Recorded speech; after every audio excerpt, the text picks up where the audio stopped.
Hear me okay now? I Okay, can hear you good. great. Yeah, thank you, Matt, All right. for taking the time. So we have the senior Anytime. manager of communications and content for your BC Lions. How long have you been doing this for? I kind of went through the Instagram, like it's been multiple years. Well, Todd, first off, it's good to be here. Yeah, Long overdue. it is Long long overdue overdue. because you're always hooking me up with like players and we did Yeah. what did we do from the managerial side? We had Dwayne Vano, our Dwayne president, came on. Vano last year. We've had Andrew Pearson, I want to say. Yeah. We've had Chaika on. He's got stories for days. But to Yeah. answer your question, if you view LinkedIn as a reliable source, I apparently just celebrated my 10-year anniversary with the That's club. So there you go. insane, brother. That's insane. But hold up. Your Instagram bio says go Niners. So have they Uh-huh. always been kind of your team or what's going on there? Yeah, yeah, it's funny. So I get asked about that a lot, and I get accused of jumping on bandwagons because they used to win Super Bowls, Todd, as you know. Right. You're a bit older than me, but I actually don't go back that far to the dynasty years. Although I do remember their last one. I was about to turn 11, I think. That's how long it's been growing up watching the NFL, and you remember how it goes before the days of Sunday Ticket and the NFL Network, where you could watch any game if you paid for it.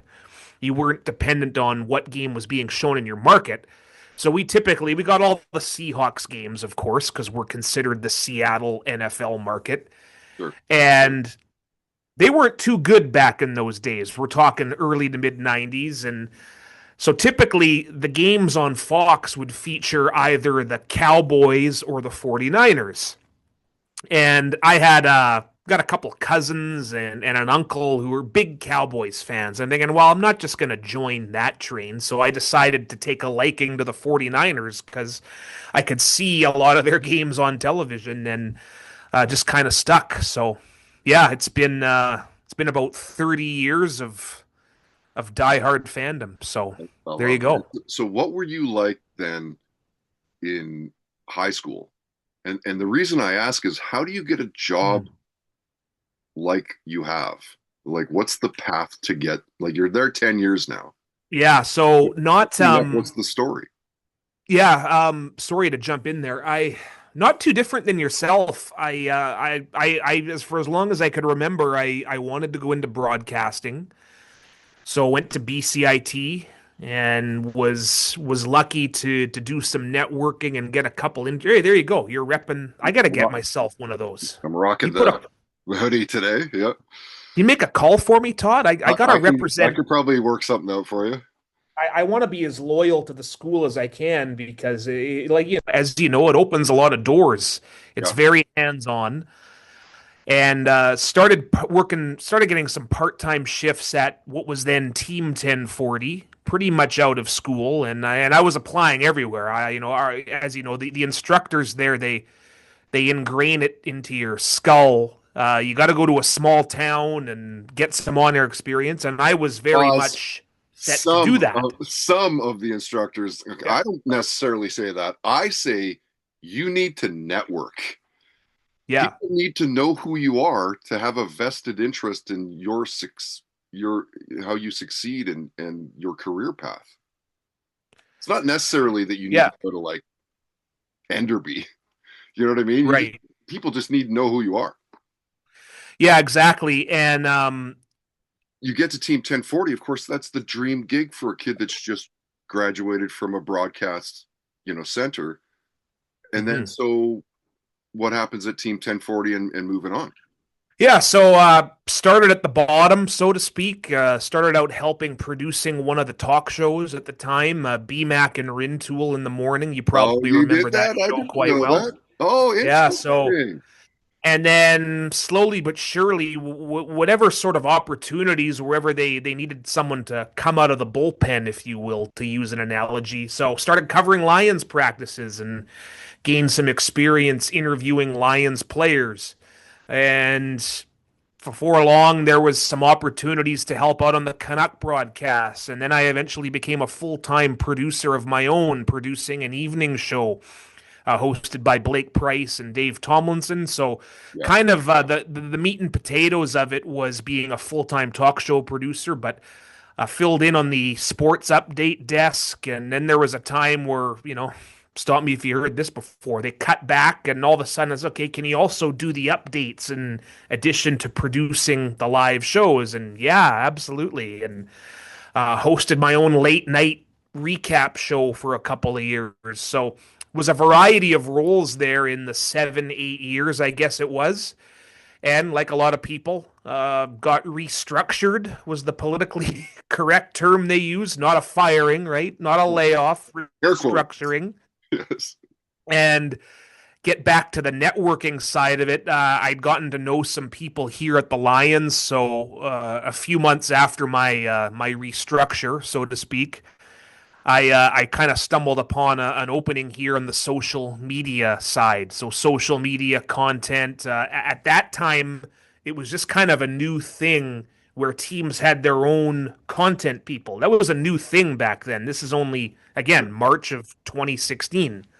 So did that for my first 4 or 5 years and was basically the de facto website guy. So I was writing articles for the site, helping out with video, Twitter, Facebook, Instagram. Was kind of involved in everything, and Yeah. there became an opening for someone to take over the communications gig just before the world went crazy in 2020, and transitioned into that position and been doing it ever since. And what's your favorite part of the gig? Just interacting with the people. CFL players are a unique breed. They're more human. They're not making multi millions like hockey and even some soccer players and Baseball. NFL players, certainly baseball. Yeah. Yeah, the people here, there's a group of passionate people here working for the team. And again, you had Dwayne on and you had George on. I mean, George epitomizes the passion for this team, and you have to have a passion for the team to work for the team, I find. And yeah, as a kid, I mean, I started going to games at age 6, 7. Grandparents had season tickets, and so them in conjunction with the parents got me into it. And Nice. so the So they're people is high what, fiving, like you get the gig and they're high fiving yeah, pretty much, and asking me for tickets, which kind of you. comes with the territory. It comes with it there, yes. You Yeah. kind of expect that, yeah. So the people is what I look forward to the most. Right. And so I would think that this would change throughout the season and throughout the year, but like what's an average day for you right now? Hmm. Well, right now we're in prep mode. This team will be in training camp the second weekend of May, so it's Comment. kind of working out. Making sure we have all our materials ready for training camp. We have a responsibility on the communications and content side to organize marketing shoots and advertising shoots, and internally, our team's doing our own content shoot with some players this coming weekend, and I have to do something similar for TSN, and so it's working on all our broadcast requirements. This time of year, we're kind of getting out of sort of the dead time, if you want to call it that, of the off season. I'm getting interview requests multiple times a week now, which Really? signals that we're getting closer. Yeah. And a big thing for us, we're playing 2 games in Kelowna this year because of this little thing called the World Cup of Soccer. How cool is that So though? You guys have to like that. I know it's a bit of a pain in that's the good. ass probably to go play in a Well, city, but it must be yeah, fun. yeah. It's a type of thing. How can we make something positive out of a inconvenient situation, if you will? Yeah. We're the BC Lions. We have fans from all over the province. The Okanagan is a hotbed for that. So we decided to make it why don't we reward our fans who come down to Vancouver every game? There's a handful, there's hundreds of them, if Well, not a couple of thousand that come sure. from out of Greater Vancouver. So I was just up there a couple of weeks ago, looking at the site, looking at the festival area. It's going to be an 8-day party essentially, two football games that the team will want to win, two tough games against two tough opponents. Yeah. But in between the two, there's going to be a couple of concerts. We're in there for Canada Day, which is a big deal down on the lake normally, and we're just going to add more excitement to that.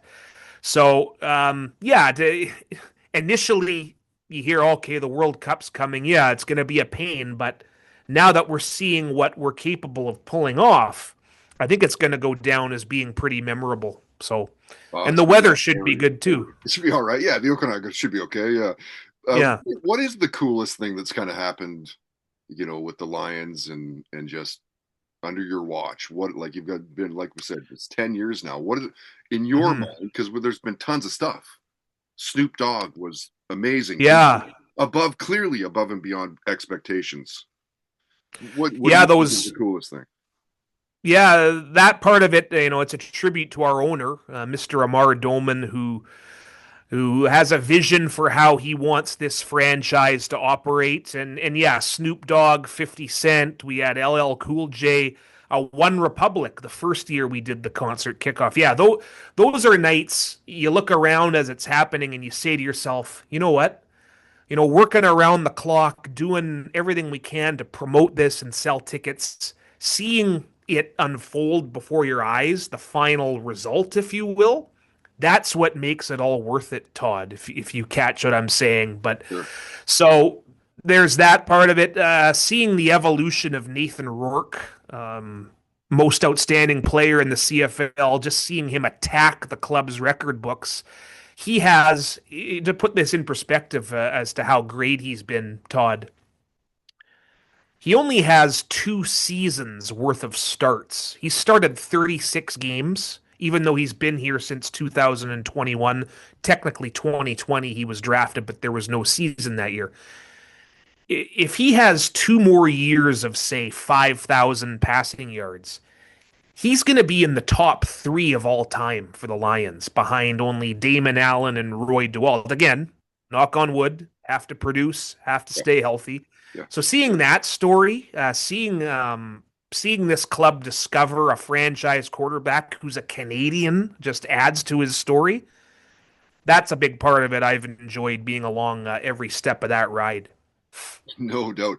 And you've seen some key players for the team over Yep. your time. If I were to say to you, and I know it's a tough question, I asked George this as well, and he was able to kind of knock it out, but build the ultimate BC Lions team, past and Yeah. present players. Like, who makes your squad? Oh boy, yeah. An embarrassment of riches to choose from. I mean, Truly. we have to go with Nathan, right? I mean, I just said like Yeah. he's Monster. here his whole career. He already is rewriting the record books, like I said. Running back, ooh, we got some beauties. I mean, I try not to be biased toward my era, but watching Corey Philpott Yeah. bust out 22 touchdowns, I think it was in one year. Receivers, you have your G. Simons, you have your Mervin Fernandezes. Even a couple of our current guys again are climbing the charts. Keon Hatcher, Justin McInnes. So I try to find a way to work in some of those. A guy like Mike Trevathan, Darren Flutie. I think I just named 5 receivers, Yeah. Yeah. assuming we're not going by import rules here, right? I mean, although I've mentioned a couple Canadians already. Offensive line. Yeah, Jovan Olafoye, Al Wilson, good Vancouver Island boys in the Hall of Fame. Rob Murphy was only here for a couple of years, so those guys would all be on there. Defense, you have your likes of Solomon Elamimian. We've had some great defensive backs. We've had the likes of Dante Marsh, Ryan Phillips, Larry Crawford, Keith Gooch. Um, Johnson. Yeah, exactly. Yeah, Brent Johnson on the defensive line, Matthew Betts, a current guy, guys like Nick Hebler, Rick Klassen. And I'm not even cheating here. Somewhere in here, I have a poster of like the dream team they did for the 50th anniversary, and all these. Well, some of the more current guys obviously aren't on it, but yeah, I just It's good. rattled As off. I fans think of the about team, like it's really yeah, we have been spoiled over our life. yeah. Yeah, Absolutely, yeah. yeah. And that's what I like. I mean, there's a perception issue. I mean, you hear a lot of people, and in this market especially, there's a lot of NFL fans, and that's great. I'm an NFL fan myself, as we've talked about. But Yeah. I've always maintained if you're a true fan of football, you appreciate three down football because I just outlined it here. Dude, I You, appreciate flag football. yeah, yeah, it's big, and It's we're fun. always challenging ourselves. How do we lean into the kids and getting the youth involved? And a lot of kids are playing flag football. So I'm Absolutely. glad you brought that up. Yeah, Yeah. my kid plays as well. Yeah. Do you bet on sport, by the way? Like not necessarily the Lions, of course, but just in Hmm. general. Like, will you bet with the boys? I do not currently. It's just not something I found enjoyable, right? It's just, watching sports is exciting, but it's stressful. Again, you come Add hang out money with to it, more stress. Come hang out with me on a Sunday when the 49ers are playing Seattle, and you'll see how stressed out and how angry, because watching the 49ers allows me to be a fan. I mean, this is a job, it's professional. Of course you won't, it's always great being around our team when we win, but teams like the Niners, the Canucks, although not lately, that allows me to be a fan. So no, I don't. I never really found the wagering on sporting events to be enjoyable. If you find me in a casino, I'll play a few hands of blackjack, going down to Las Vegas a couple times in the last few years. But sporting events, not as much. Yeah, that's fair. I'm kind of like that too. Like, you get me in a casino, I'll go, but otherwise, I'm pretty hard pressed. Like, And if I lose even $20, I'm like, man, that could have bought me yeah, milk, bread, eggs. maybe it could have. Maybe that, Yeah, yeah, maybe that exactly. yeah. And in this day and age where information is right at our fingertips, right? Like back when I was into it a little bit more, I'd watch a couple of those gambling segments and seeing what they're saying on the NFL games, and then you take that information to heart, and then it doesn't always go the way it's supposed to go, and you realize really quick there's really no exact science to this. I mean, props to the guys who do it for a living and handicap and get more right than wrong, but there's a little bit of luck involved here too. Yeah, there's certainly, I would think that's few and far between that actually would make a living out of it. Yeah, Okay, Matt, let's get outside of football here for a sec. I just want to sure, grill you a little bit out, and get to your life a little bit. But uh, you have a daughter, right? correct. Which sports does she play? Which does she like to watch? She just daughter is about to turn 7 in June, so as you know, time flies. Yeah. Um, every we took her to her first hockey game earlier this year. Was Vancouver Golden Knights, PWHL. Was Oh, nice. lovely. Really enjoyed it. Excellent product, entertaining, good game day experience. And she kind of took a liking to that. And about a week later, the Golden Eyes were on TV, and she wanted to watch it for a bit. But kids and their attention spans, they don't last a whole long time at one activity. Sure. So, getting her into hockey, obviously, I'm trying to get her into football. I've had her watch a couple of games, and she's been to a couple of Lions games. Not playing any team sports currently. She's into gymnastics. She's into art.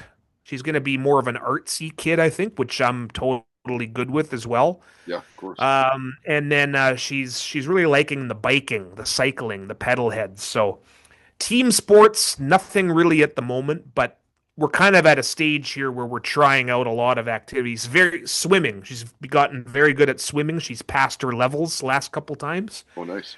So we're in that kind of phase where we're getting her involved with everything, and she can pick what she likes the most. Yeah, yeah, we kind of did that too with our kids. My oldest went right away to hockey. But my youngest Yep. was like the same thing. Was kind of like, let's go swimming.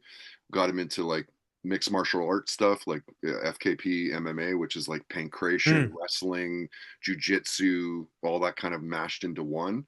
Did that yeah. for a few years, but then it was one of those like, I want to get on a team sport, and that's why now we got him into football. Yeah. And it's funny. She tagged along with a friend a while back. She has a friend who does taekwondo, and the Oh yeah, taekwondo class was doing like a pizza and movie night, and they were all allowed to bring a friend. So she went, and it was awesome. For us, it was just drop off and a couple hours of childcare on a Saturday night. It was awesome. But it doesn't get any better than that. yeah, and then anyway, she came out of that saying she wanted to try taekwondo. So we shall see. Hmm, interesting. Always down to discover new things, which is good. Kids are following the same path, Matt.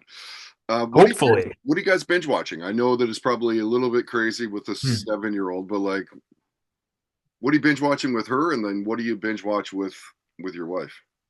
Right now, right now I'm watching The Pit. It's not a binge because they're in season 2 and HBO drops a new one every week. Oh, I gotta wait for those Um, then. I'm like old school. Okay, hold up then. I'm gonna wait for it to, and then hopefully I don't yeah, read any. You know what I mean? Like it's tricky because then you get spoilers and stuff. But yeah. I don't play that game. Um, and this might surprise you. And we just binge watched Heated Rivalry. I heard that's amazing. Yeah, very, very well done. The hockey storyline is pretty good. It's you can tell they did their research right as far as like the hockey side of it, and a lot of it's shot in Vancouver as well as back east. And my wife watched it right when it came out, and then she says, "You got to watch this. You'd really like this." And so she rewatched it, and I watched it with her because it's always a challenge trying to find a thing to watch together. So Always hard. yeah, They're like, oh, let's watch a dramedy. No, yeah, let's no, watch some. yeah. You shoot them up. Let's go that. But there's a couple shows on my list. About this time last year, I started on Yellowstone, and I ripped through that, and then I had to do the prequels. I don't know if you've done that or any of the No, I haven't. prequels. But the whole series, like Costner, is one of my favorites. Yeah, highly recommend. The prequels actually I found a bit more enjoyable. Hmm? 1883 and 1923.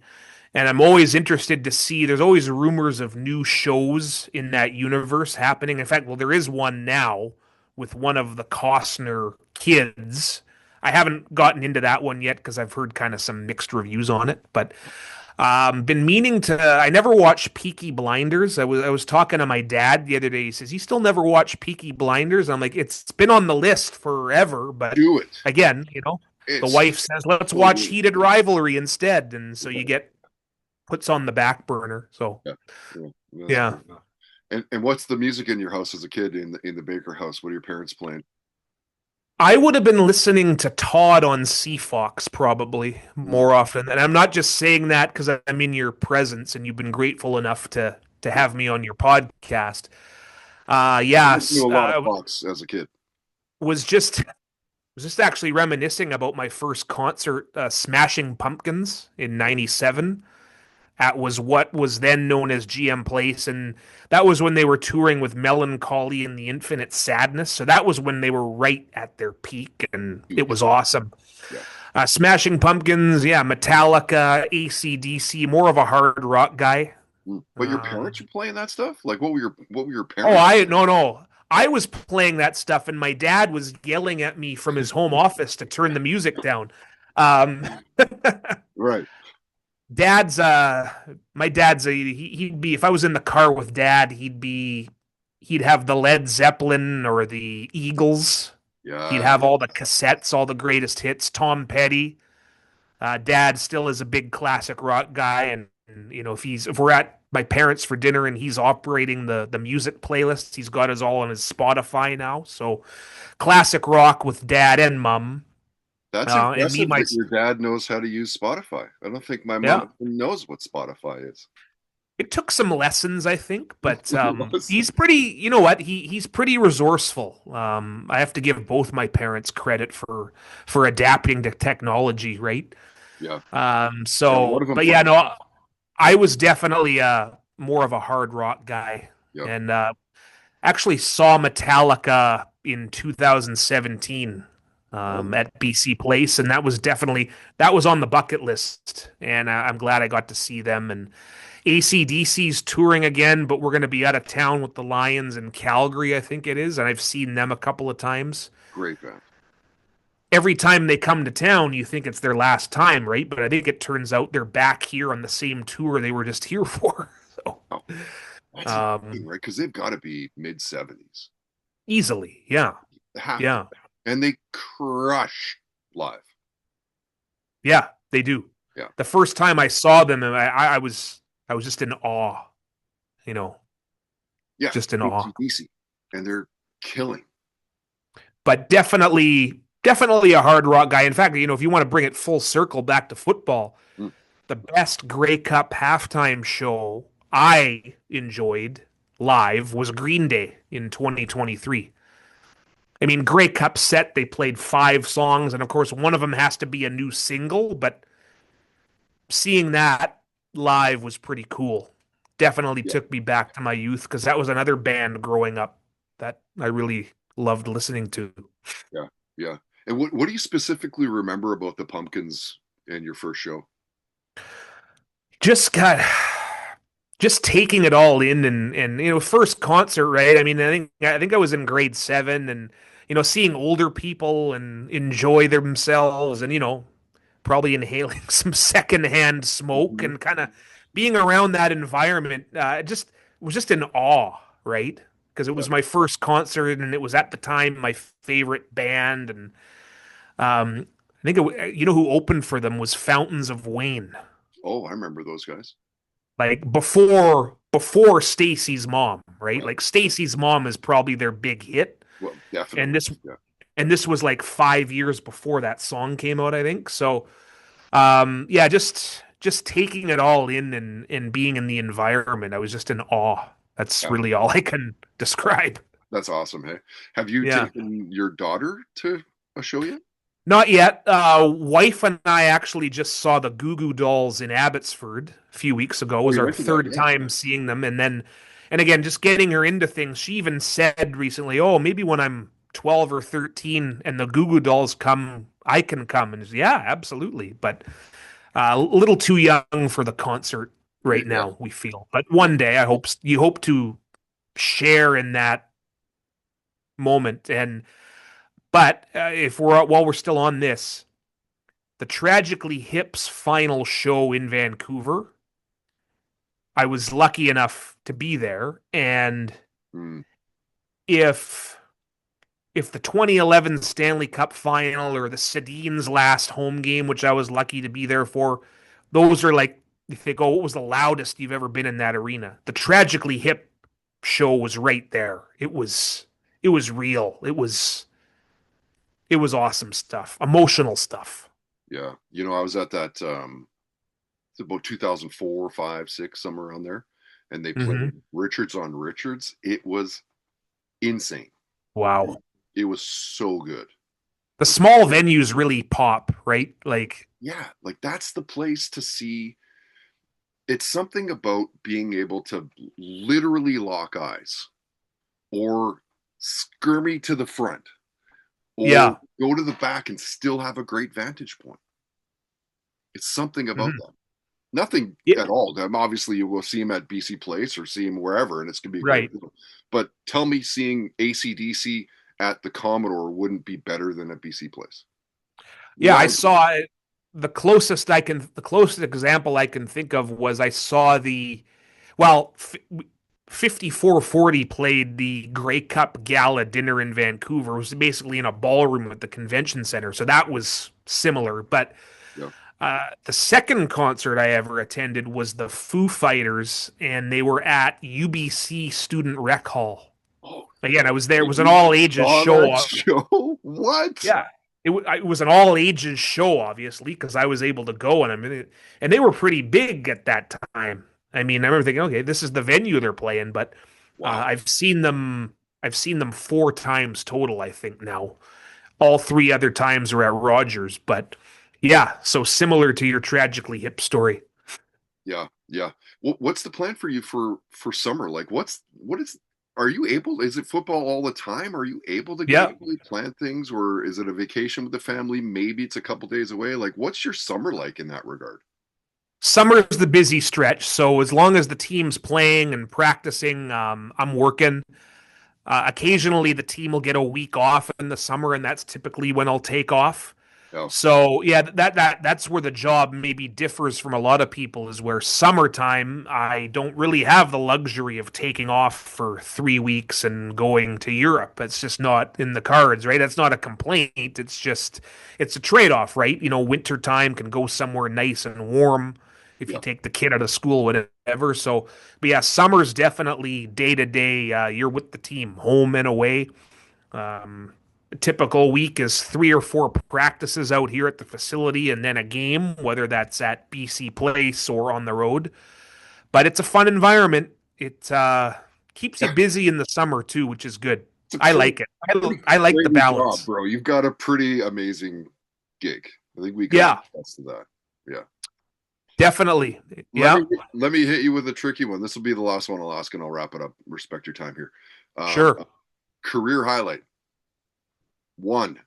Oh, What is your career highlight with the BC Lions? well, I'm still waiting for the big highlight to happen. Don't have to say what it is. Mm-hmm. Like check Wow, that out. it's hard to I've talked a lot about the Nathan Rourke stuff, and there's kind of too many good moments just to pick one. Um, we had a game in Hamilton in 2017 where Travis Lulay, who you know, he set a career high in passing yards after our starting quarterback at the time, Jonathan Jennings, who replaced him as starter, went down with an injury, and Lulay came in. I think it was at like the second or third play of the game, and he was just on fire, 436 yards, and just seeing how emotional he was because that's the epitome of a team player when this young guy comes in and beats you out for the starting job and you gracefully accept your new role as the backup, but inside you want to all these guys want to play, right? Seeing that unfold and Hamilton's kind of a cool CFL environment, the fact that it happened there and it was a hot night in the summer, that was kind of a cool moment for me. Yeah, tricky to kind of pick one moment though when you start to go, oh, Yeah, that's great, that's great. You know, you've got a good like I job said, when I there's mean, multiple career highlights. yeah, and like I said, I mean, you know, Nathan Rourke has broken the Canadian passing record, I think 4 or 5 times. So after a while, it kind of gets, yeah, okay, yeah, yeah, yeah, good, yeah, good job. So, but yeah, we'll Wow. see what 2026 brings. Yeah, no doubt. Thank you again, Matt. Appreciate it, man. You're an absolute beauty. Thank you for hooking us up with all the players and management stuff over the years. You're a gem. No, no, it's well, it's an honor. Congratulations on your continued success, and we'll look forward to doing it again.